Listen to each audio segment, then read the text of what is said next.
anthropologist, so it has been very insightful for me. I'm very, very grateful.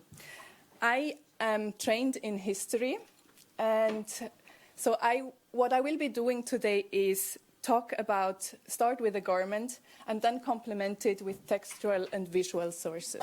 And the garment that I will be talking about is the following. Oh, which one of these? Ah, okay. Is this garment from the Peabody Museum of Archaeology and Ethnology.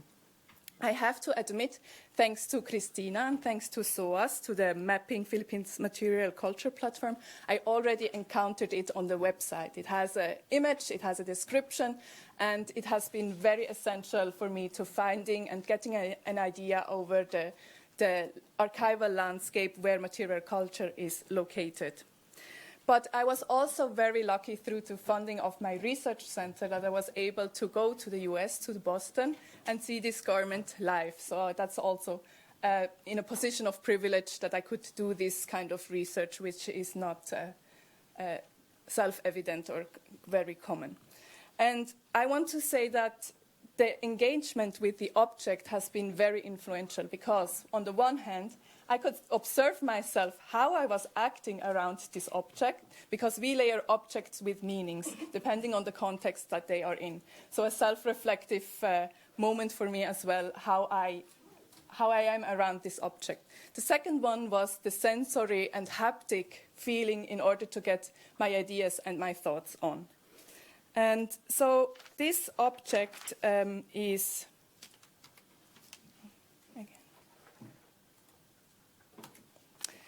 no, not yet. We go back to the... Here you see the inventory information on the website of the Peabody Museum. And as we have seen in several talks, we don't always trust labels. But what we can see here on the object is that it is located in the Peabody Museum in Boston.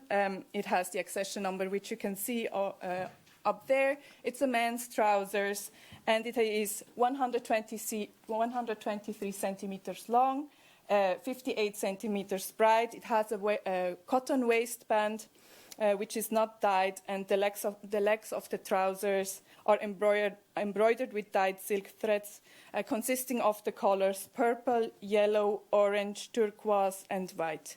And the colors are alternating. I think so this picture is a little bit better to see. And they give like this image of not only vertical stripes, but also diagonal stripes pattern. So anybody who has, like a lot of you have this technical knowledge to have an interpretation of the weaving style and the technique, if you have seen it in other spaces or know what kind of pattern it is, I would be very grateful until the end of my life and invite you for dinner, coffee, or whatever, my soul, whatever you want. And when observing the trousers, one can also see that one leg the color is more intensive and the other leg is faded. And the backside of the pants, the colors are intensive as well. This could be due to storage. This could be due to exhibited in a certain way where the light could have not reached the trousers in all the ways at the same. The location, as we can see here, is Oceania, Philippines, Mindanao, Zamboanga. And then, as we have seen, as other scholars state, making these connections through techniques, dyeing, material, I have followed my path, being trained in history, looking, first of all, in other museums. Is there a similar object? Textile researchers do that as well. And I found it actually in the Field Museum of Natural History in Chicago. I found a very similar pant, and it was from the first decade of the 20th century, and with the origin written on the labels from Samal origin. And then looking at the accession files, very similar to the object that we have seen from Christina's presentation before. It was collected by the United States Commissioner for the Louisiana Purchase Exposition in 1904. Then I started following the traces, like looking at images from the exposition. And And as we all know, this colonial history of the Louisiana Purchase Exposition in 1904, supposedly the pants were exhibited there in this biggest world fair that aimed to justify the US acquisition and its civilizing mission and the uplifting of the Brown brothers in these regards. And not only artifacts, but also people were displayed or in order to perform customary habits and life in the Philippines, as we can see here with the 6 different Philippine villages. But as Chiri has said, like these Philippine people that have been displayed or have been traveling to the US, they also had their own agency. I really want to emphasize that as well. So, and here we can see on the right side of the cursor. Do you see the cursor? Yes. Here is the Moro village. And the Moro village was consisting of two groups, the Lanao Moros and the Sama. And the Sama Moros here were consisting of 40 Moros from Zamboanga. Here we can see in the middle Datu Facundo, who was the brother of Datu Racha Mudamandi, and who served as the headman of the Samal tribal ward at Magay in Zamboanga. There were in all there were 19 men, 11 women, 5 boys, and 5 girls. And Racha Mudamandi, who has supported or tried to convince Datu Facundo to participate in this fair, was a very influential person. He cooperated a lot with U.S. American officials and also with with the Spaniards, and thereby came to a lot of power as well. So this photograph is from the Missouri Historical Society, from the Photographs and Prints collection. And here we can already see these kind of pants, striped pants, that they were. And here also silken, but without these patterns. Then following up and looking more whether I could find more material on the colonial representation of these pants, I actually found these ones. And I mean, I talked already about that this colonial, that wearing pants was so a thing from the colonial gaze. So gay pants, a fad among the dudes of the Mandanaos. Datu Facundo, the chief, is the berry wall of Zamboanga, and his fancy runs to striped effects. Women wear tight-fitting gowns. So the article is actually a complimentary on the dress and the clothing of the Moros. I will read to you the source. Their long suit is clothes. They are the swell dresses of the Philippines. Datu Facundo, their chief, is the very wall of Zamboanga. All the men of the tribe are dudes, and they come as near as to sartorial perfection of the chief as they can without being guilty of less majest. The toilets of the women are just as brilliant. Datu Facundo's fancy runs to striped pants, and striped pants are therefore all the rage among the male Moros, for Datu sets the fashions for the men of Mindanao. He has many pairs of striped pants and in his wardrobe. They are woven by hand from silk and cotton, and are very brilliant garments indeed. But he also has pants of solid colors, red and blue, silk and satin trousers that are sartorial dreams. So we have the word sartorial dream, sartorial perfection, and the word fashion as well. Yeah, and then looking up on more photographs, in this portfolio of photographs of different ethnic communities, such as the Ainu, the Igorot, the various different Native American groups, we find this photograph with the title Two Fashion Plates, where we can see Datu Facundo and Sumlia. And it is very notable that all the other ethnic groups are used in the photographs when their clothing is described with garb, conventional attire, native scant costume, native costume in full dress, whereas the Moros use the terminology, or the person that wrote this book, they use the terminology of fashion. So I do not want to reproduce like colonial hierarchies of people who are better because they dress more, they have more clothing. But what I realized when I was standing in this showroom is that I might have interpreted this garment just automatically as an ethnographic garment, because it was located in a museum. There was the ward looking behind me, the steward looking behind my shoulders, and so on. So I was wondering, did I perceive the trousers as an ethnographic object automatically? And why not as a design or fashion piece? Because it seemed very elaborated. It was very nicely made. The colors were so intensive. I've never seen so beautiful colors. And if one thinks these are like more than 100 years old. So, yeah. And I wondered just myself, considering doing research, as the pants are collected from an exposition of imperial power, can they only be read in a colonial context and not in a fashion design aspect?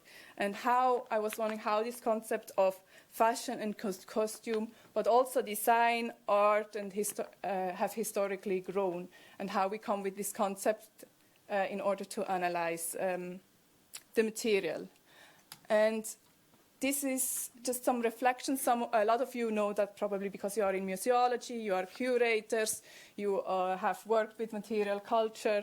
So this has been for a long time been the conceptualization between making this binary between fashion and costume, where fashion is characterized as something with change, especially coming from the Latin word moda, mode, which means manner and shape, and this is also the root for modernity, but also modernity in the sense of a more intense globalized trade, capitalist economic patterns where it is seen as a product of Western capitalism.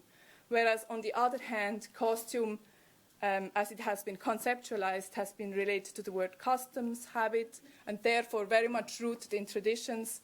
And Lilletun says that the word costume in reference to everyday dress was not used until the 19th century, which I can imagine makes sense because with the upcoming of the building of the nation state, we all have these different types of Slavic type dress, Bavarian type dress, Galician type dress, where it is especially rural people displayed in costume.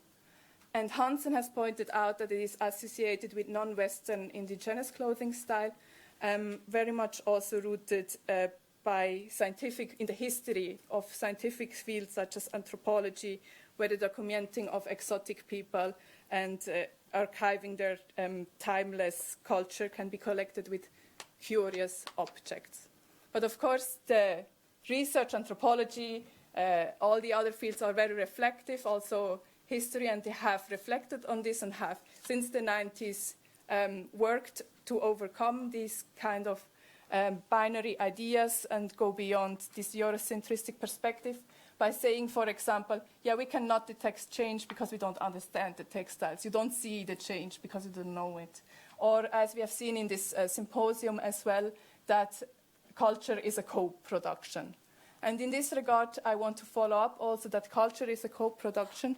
I wondered whether I could look how this piece of garment was actually produced. And I found a report which is from a military from the early 20th century, so turn of the 20th century, which is on Zulu Moros, on Tausug, but looking at the economic field of Mindanao and Zulu within the boundaries of a Zulu zone, according to James Francis Warren, where he looks at the Celebes Seas, the Zulu Seas, and its connection to China.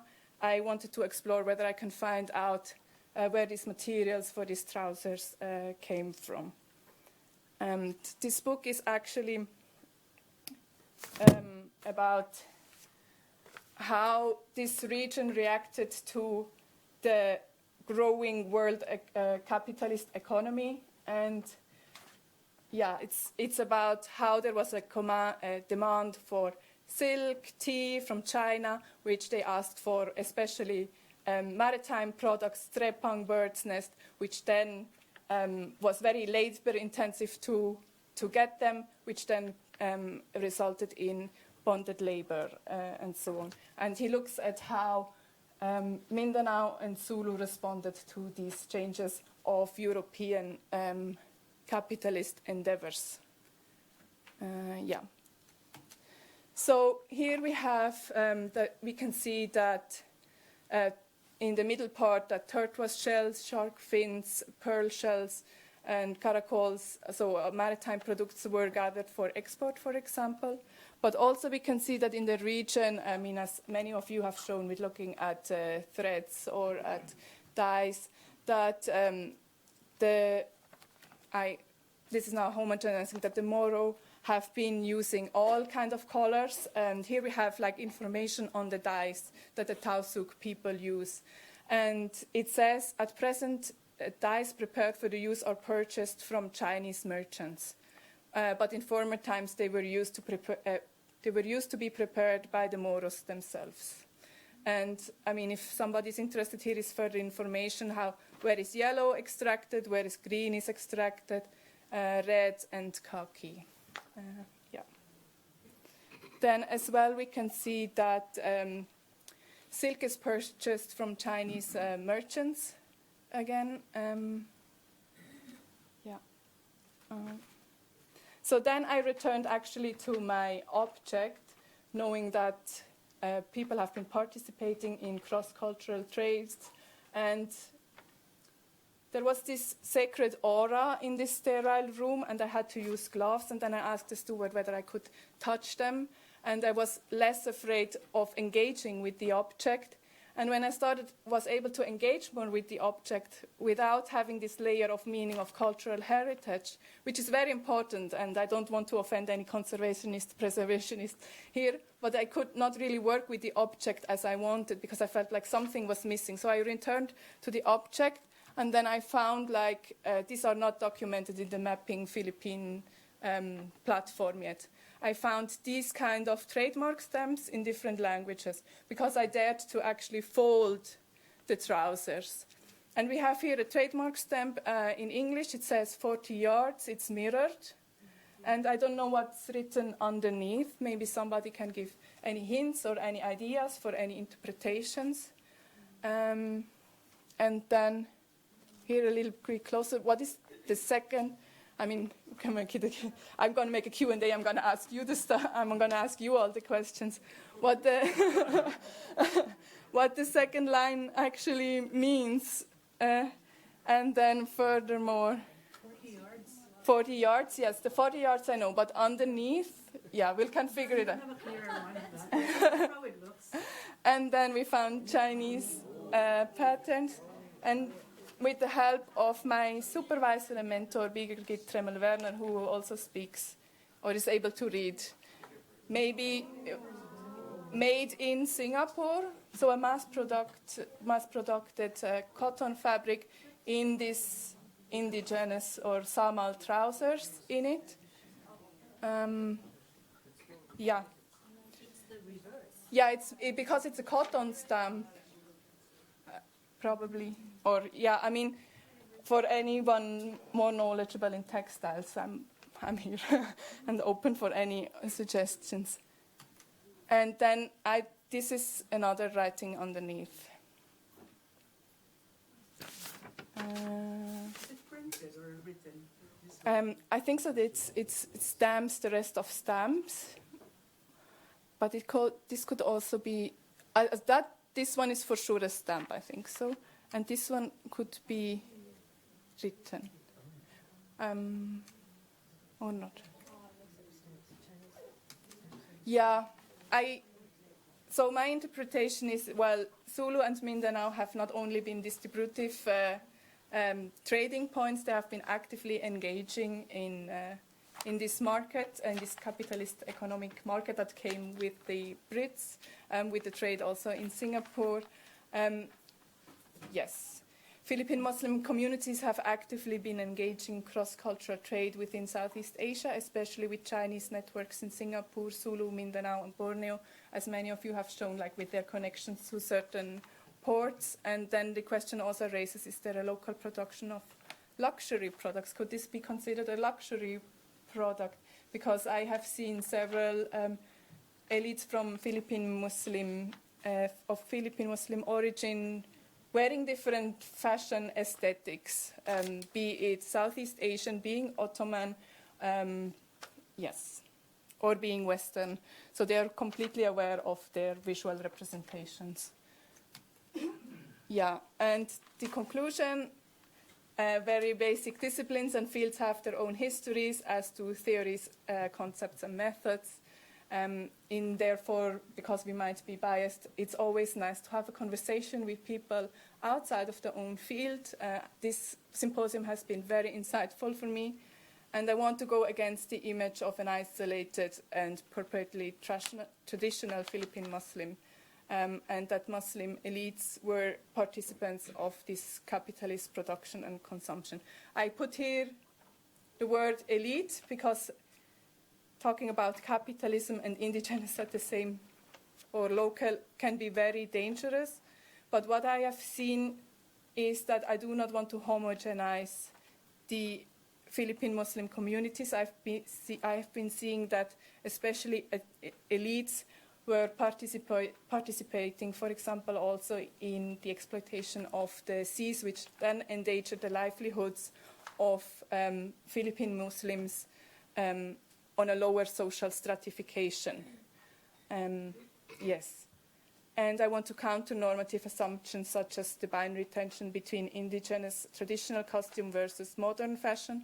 I'm not saying indigenous fashion has to be labeled as fashion, because we had these very interesting conversations. I just want to make more aware of the processes of knowledge production and how knowledge either gets validated through institutionalization, through a certain lingo, through being associated with academia. And yeah, I think so I stop it here. I stop here.